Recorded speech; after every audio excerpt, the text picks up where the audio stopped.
ఎల్లకాలం మోసం నడవది. ఎన్ని రోజులు ఈ డ్రామాలు నడవైన విషయాన్ని కూడా గుర్తించాలి. నేతన్నల విషయంలో కూడా మీ డ్రామాలు బంద్ పెట్టి వెంటనే స్పందించి మీరు ఇస్తానన్న 2 చీరల ఆర్డర్లు మొత్తం సిరిసిల్లకే ఇయ్యాలి.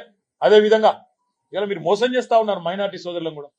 రంజాన్ తోఫా బంధు, క్రిస్మస్ కానుక బంధు. ఎందుకు బంధు ఎవనాయకు తెలియదు. ఎందుకు బంద్ చేసారో ఎవరు చెప్పేటోడు లేడు, అడిగేటోడు అంతకంటే లేడు. ఎందుకు బంద్ చేస్తారండి పేదవాళ్ళకి మంచి చేసే కార్యక్రమాలు?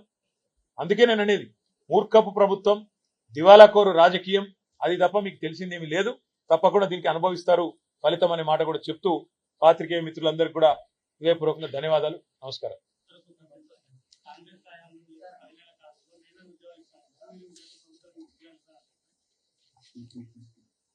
ఎట్లుందంటే బ్రదర్, ఇది నిన్న ముఖ్యమంత్రి చెప్పిండు, ఇన్నోవేటివ్ థింకింగ్ ఉండాలన్నట్టు. ఇన్నోవేటివ్ థింకింగ్ అంటే ఏందో ఎరికేనా? ఇన్నోవేటివ్ థింకింగ్ అంటే మనం ఇయ్యని ఉద్యోగాలు మనం ఇచ్చినట్టు చెప్పుకోవడం ఇన్నోవేటివ్ థింకింగ్. మనం నోటిఫికేషన్ ఇచ్చింది లేదు, ఒక పరీక్ష పెట్టింది లేదు, కానీ 30,000 ఉద్యోగాలు నేను ఇచ్చినా ఉదరగొట్టుడు ఇన్నోవేటివ్ థింకింగ్. ఇంకొక మాట, ఇన్నోవేటివ్ థింకింగ్ అంటే అర్హత లేని బావమరిది గారికి 1137 కోట్ల కాంట్రాక్ట్ ఇచ్చుడు ఇన్నోవేటివ్ థింకింగ్. ఇదివరకేమో ప్రతిపక్షంలో ఉన్నప్పుడు ఉద్యోగాలు ఇవ్వలేదని తిట్టాలి, మళ్ళీ అవే ఉద్యోగాలకు మీరు వచ్చినాక కాయిదాలు ఇవ్వాలి, అది ఇన్నోవేటివ్ థింకింగ్. ప్రతిపక్షంలో ఉన్నప్పుడు మీరు డబుల్ బెడ్రూమ్ ఇల్లు కట్టలేదని తిట్టాలి, మళ్ళీ ఇవాళ అధికారంలోకి రాగానే కేసీఆర్ ఇచ్చిన 15,000 డబుల్ బెడ్రూమ్ ఇల్లు మనం ఇచ్చినామని చెప్పి మూసీ బాధితులకు అని చెప్పి వాళ్ళకి మళ్ళీ ఇచ్చి మనమే కట్టినట్టు 9 నెలల ఏదో పీకి పందిరేసినట్టు పోజులు కొట్టడం ఇన్నోవేటివ్ థింకింగ్. ఇన్నోవేటివ్ థింకింగ్ అంటే ఇన్ని రోజులు అడ్రస్ లేని అన్నదమ్ములు ఇలా సడన్ గా 1000 కోట్ల పెట్టుబడులతోని సంచుల మూటలతోని తెలంగాణకు వచ్చుడు ఇన్నోవేటివ్ థింకింగ్. ఇన్నోవేటివ్ థింకింగ్ అంటే ఇంకా చాలా ఉన్నాయి, చెప్పండి చెప్తా. ఉద్యోగాలు ఎన్ని ఇచ్చినామో ఇదివరకు చెప్పినాం, మళ్ళీ చెప్తున్నాం. 1,60,000 ఉద్యోగాలు అన్నాడు ఇచ్చినాం. భారతదేశంలోనే ఏ ప్రభుత్వం ఏ రాష్ట్రం ఇయ్యనని ఉద్యోగాలు ఇచ్చినాం. కానీ మా తమ్ములకు చెప్పుకోవడంలో విఫలమైన, మా తమ్ముళ్లను చెల్లెలను కన్విన్స్ చేసుకోవడంలో విఫలమైనాం. మా నాయకులం మేం ఫెయిల్ అయినాం, కేసీఆర్ గారు కాలే. మేం చెప్పలేకపోయినాం ప్రజలకు. మేము ఉద్యోగులకు అత్యధిక జీతాలు భారతదేశంలో ఇచ్చి ఉద్యోగులకు కూడా దూరమైనాం. ఎందుకు? 73% ఫిట్మెంట్ ఇచ్చి 1వ తారీఖు జీతాలు పడలే అని అవతలడు ప్రతిపక్ష పోడు లొల్లి పెడితే దాన్ని మేము చెప్పుకోలేక వాళ్ళని దూరం చేసుకున్నాం. ఇట్లా ఎన్నో జరిగినాయి. కానీ ఒకటి మాత్రం పక్కా, ప్రజలకు ఇప్పుడిప్పుడు అన్ని తేట పడుతున్నాయి. 2 లక్షల ఉద్యోగాలు మొదటి సంవత్సరంలో ఇస్తా అని నరికిన రాహుల్ గాంధీ ఏడి? అశోక్ నగర్ కచ్చి నేను ఇస్తా, నా గ్యారంటీ అని చెప్పిన రాహుల్ గాంధీ ఎక్కడ పోయింది? 10 నెలలు అయిపోయినాయి, 11 నెలలు వస్తూనే ఉన్నది.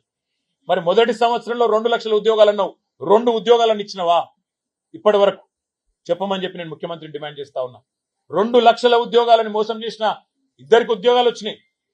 ఒకటి రాహుల్ గాంధీకి లీడర్ ఆఫ్ ఆపోజిషన్ అయిండు, రేవంత్ రెడ్డి ముఖ్యమంత్రి అయిండు. కానీ మిగతా 2 లక్షల ఉద్యోగాల సంగతి మాత్రం మర్చిపోయింది. ఇది పక్క.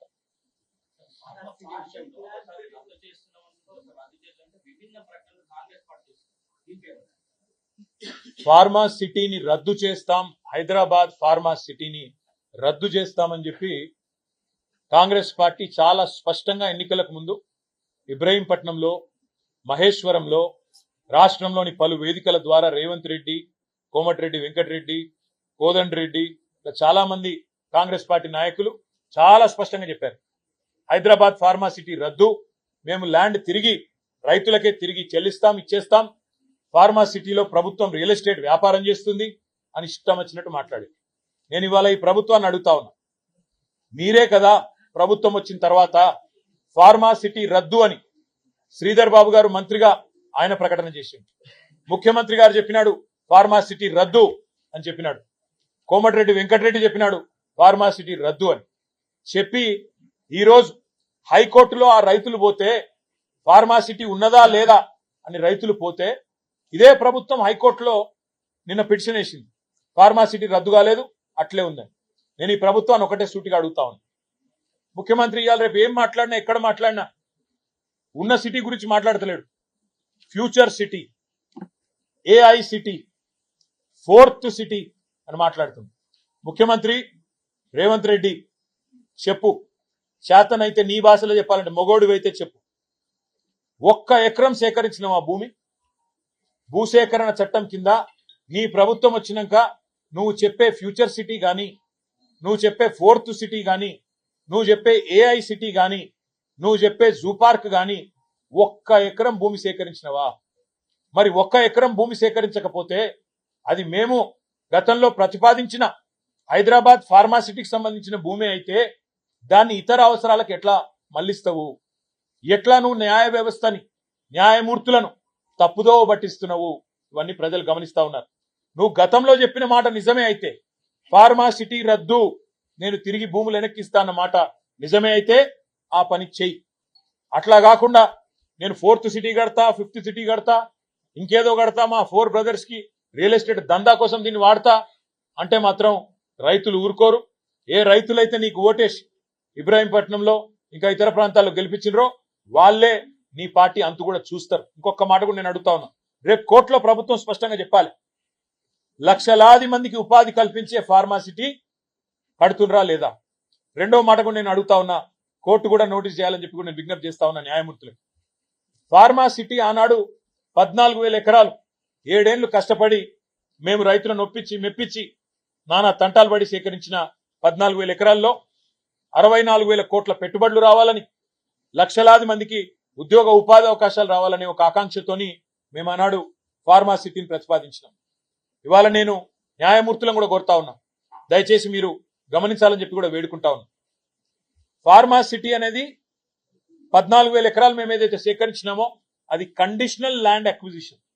కండిషనల్ అంటే ఫార్మా కోసం మాత్రమే మేము తీసుకుంటున్నాము ఈ స్థలాన్ని అని చెప్పి ఆనాడు భూసేకరణ చట్టాన్ని స్పష్టంగా ఆ జీవోలోనే పేర్కొంటూ ఫార్మాసిటీ కోసం అని తీసుకున్నాం. ఇవాళ ఆ భూములను ఇతర అవసరాల కోసం, రియల్ ఎస్టేట్ దందాల కోసం, ఫ్యూచర్ సిటీ అనే డ్రామాల కోసం, 4th సిటీ అనే హంగామా కోసం, AI సిటీ అనే హడావిడి కోసం మళ్ళిచ్చి దానిలోకి వెళ్ళి 1,000 కోట్లు నొక్కేయాలనే ఆలోచన ఏదైతే ఈ ప్రభుత్వం చేస్తున్నదో ఇది రియల్ ఎస్టేట్ స్కాము.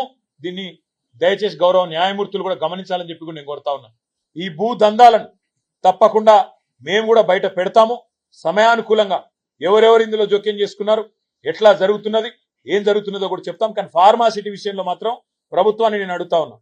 అయితే ఒకటే ప్రశ్న, ఫార్మాసిటీ కొనసాగిస్తే 14,000 ఎకరాల్లో ఫార్మాసిటీ ఉండాలి, లేదా రద్దు చేస్తే మరి వెంటనే మీరు తిరిగి భూమి రైతులకు ఇవ్వాలని చెప్పి నేను డిమాండ్ చేస్తా ఉన్నా. తొందరలోనే మేము కూడా పార్టీలో ఈ విషయమై మొత్తంగా కూలంకషంగా చర్చించి ఒక నిర్ణయం కూడా తీసుకొని ఆ రైతులను కూడా అవసరమైతే కలవడానికి కూడా బయలుదేరుతామని చెప్పి కూడా నేను మీకు తెలియజేస్తాను.